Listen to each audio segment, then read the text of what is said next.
আসসালামু আলাইকুম, আমি মান্তাকা আক্তার, বিবিডি রাজশাহী ডিস্ট্রিক্টের প্রজেক্ট অফিসার। আজকের আমাদের প্রজেক্টটা হচ্ছে স্নিগ্ধতার আবেশ। সেই স্নিগ্ধতার আবেশ আমরা আজকে ক্লাস করেছি শিরোইল কলোনি হাই স্কুলে, যেখানে ক্লাস 6 থেকে 10 পর্যন্ত স্টুডেন্ট ছিল।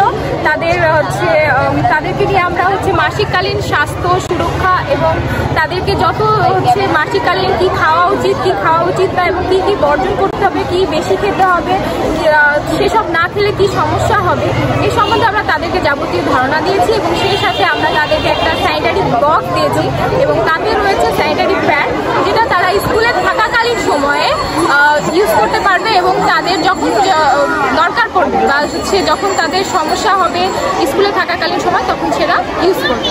এই নিয়ে আমাদের প্রজেক্ট আজকে আমরা সফলভাবে সম্পূর্ণ করেছি। ধন্যবাদ।